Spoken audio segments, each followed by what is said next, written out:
پہلے جب سوئٹزرلینڈ میں میٹنگ ہو رہی تھی اس میں جو ہے U S vice president J D Vance جا رہے تھے, پاکستان سے شہباز شریف جا رہے تھے, اور ایرانی پارلیمنٹ کے جو رہنما ہیں محمد باقر کالیباف وہ جا رہے تھے. اب لیکن جو ہے وہ تھوڑا سا لیول ڈاؤن گریڈ ہو گیا ہے ریپریزنٹیشن کا. اب جو ہے وہ اسٹیو وٹکاف جا رہے ہیں, جیریڈ کشنر صاحب جا رہے ہیں, اور ایران سے عباس اراغچی جا رہے ہیں. آپ کے خیال میں ملاقات کی نوعیت اب بھی کیا ویسی ہی ہے, اتنی ہی اہم ہے, اور آپ کے خیال میں کیا اب ایجنڈا جو ہے وہ مختلف ہوگا پہلے سے؟ دیکھیں, میں نے بھی اسپیکولیشن سنا ہے, لیکن اس میں میرے پاس کوئی اطلاعات نہیں ہے. ضرور پاکستانی جو انٹیریئر منسٹر ہے سینیٹر محسن نقوی صاحب اس وقت مشہد سے تہران جا رہے ہیں. ٹھیک ہے, وہ اپنے پہلے مرحلے میں مشہد پہنچے تھے, اب وہ تہران جا رہے ہیں. اور اگر آپ کو یاد ہو ٹیکنیکل نیگوشیشنز کی بات ہوئی تھی آنریبل پاکستانی پرائم منسٹر کی طرف سے بھی اور ایرانی سائڈ کی طرف سے. اس میں ڈیلیگیشن میں قیادت میں ریشفل ہونا یا چینج ہونا, اس بات میں کوئی یعنی کوئی بڑی بات نہیں ہے. اگر آپ نے دیکھا کہ کوئی ریورز یا اس طرح باتیں چل رہی ہے میڈیا میں کہ اسٹیو وٹکاف آ رہے ہیں وہاں پہ, یا جیریڈ کشنر آ رہے ہیں, یا یہاں سے ایران سے کوئی جا رہا ہو, تو میں سمجھتا ہوں جے ڈی وینس کا آنا یا ایرانی نیگوشیشن ٹیم کا جو سربراہ اور پارلیمنٹ کے جو اسپیکر کالیباف کا جانا, وہ صرف اسی مرحلے کے لیے تھا جہاں پہ سگنیچر ہونے تھے, جو کہ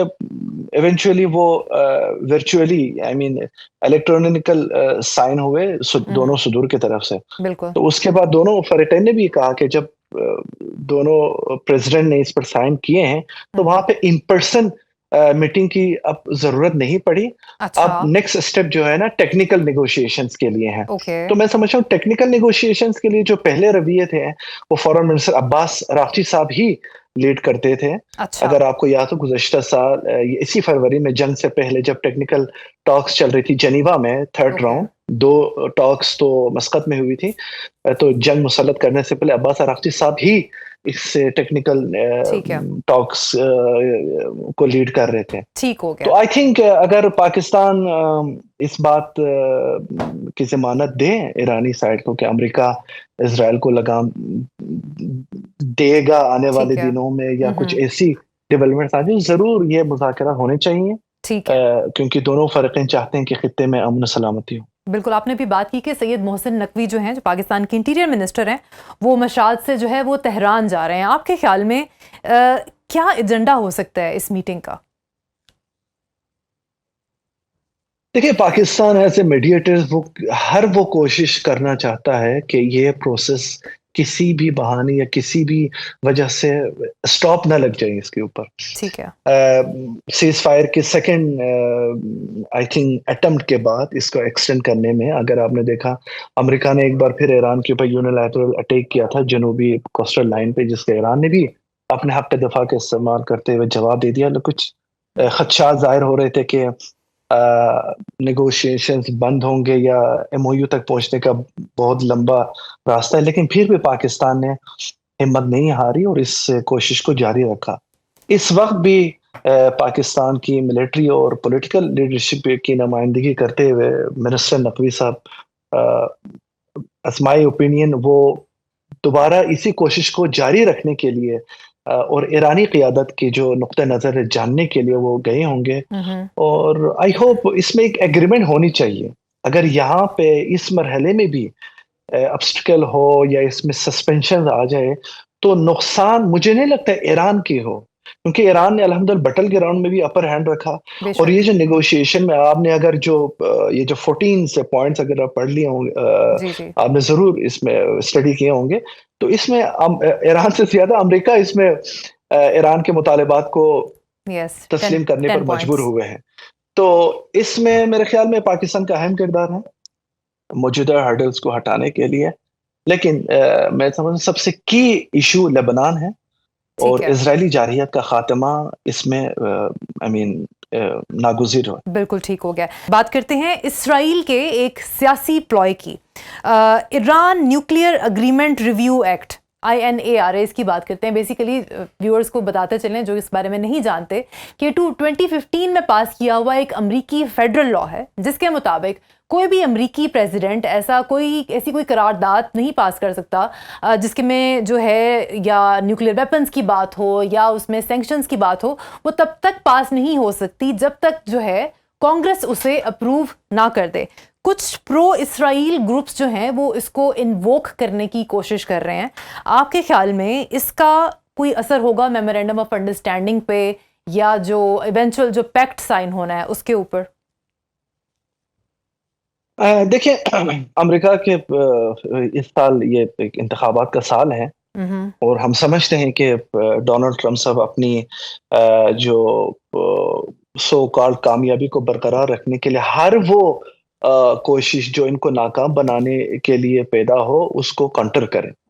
میں نے جو سنا تھا کل پرسوں شاید انہوں نے کانگریس کو بھیج بھی دیا ہے MOU، اسلام آباد MOU کو یا ایکسپیکٹنس کے لیے یا اپروو کرنے کے لیے. ٹھیک ہے. اس میں کوئی شک نہیں کہ اسرائیلی لابی سیز فائر کے بعد اپریل 8 آئی تھنک اس کے بعد انہوں نے نہ صرف ایران کے خلاف خطے میں پس پردہ سازشیں جاری رکھیں، کچھ ممالک کو پرووک کر کے ایران کے اوپر مزید چھوٹے لیول پر حملے کرانے میں سازشیں کرتے رہے، بلکہ اس کے ساتھ ساتھ امریکی اسٹیبلشمنٹ کے اندر بھی یہ لوگ اپنے جو لابی ہے اس کو جاری رکھا تاکہ کوئی بھی ایسا اقدام ان کے نظر میں آ جائے کیا تاکہ امریکہ ایران کے ساتھ ڈیل کرنے کے قریب ہو اس کو کانٹر کیا جائے. تو ابھی بھی یہ سلسلہ جاری ہے، اس میں کوئی شک نہیں. لیکن میں سمجھتا ہوں اگر ڈونلڈ ٹرمپ صاحب اپنے اسی برتری کو، اپنے کامیابی کو اگر برقرار رکھیں تو ان کے مفاد میں ہے کہ کوئی بھی اسرائیلی جو ڈیزائن ہے اس ایگریمنٹ کو انڈرمائن کرنے کے لیے، جو کہ نہ صرف امریکی ان کی حکومت بلکہ امریکی عوام کے بھی حق تلفی ہوگی، اس کو کنٹر کرنا چاہیے. بالکل ٹھیک ہے. اچھا، میمورینڈم آف انڈرسٹینڈنگ کے پوائنٹس کی آپ نے بات کی، اس کا جو سب سے پہلا پوائنٹ تھا وہ تھا جی لبنان کی ٹیریٹوریل انٹیگریٹی کا. حزب اللہ کے سینئر لا میکر ہیں، انہوں نے کہا ہے کہ جی سیز فائر بالکل میننگ لیس ہے جب تک اسرائیلی فورسز جو ہیں وہ لبنان میں رہ رہی ہیں. اسرائیل تو ایک انچ بھی چھوڑنے کو تیار نہیں ہے. آپ کے خیال میں کیا ایران اسرائیل پہ امریکہ کے تھرو اتنا پریشر ڈال سکے گا کہ ایونچولی وہ لبنان میں جو ان کی کانکرڈ ٹیریٹری ہے اس کو چھوڑنے پر مجبور ہو جائے؟ لگ تو یہی رہا ہے اگلے 2-3 دن تک اسرائیل اپنی اس جارحیت کا سلسلہ جاری رکھے گا تاکہ وہ جو انہوں نے ایک ایسا حد معین کی ہے وہ آگے تک بڑھنا چاہتے ہیں، اپنے فورسز آگے فرنٹ پہ مزید لانا چاہتے ہیں.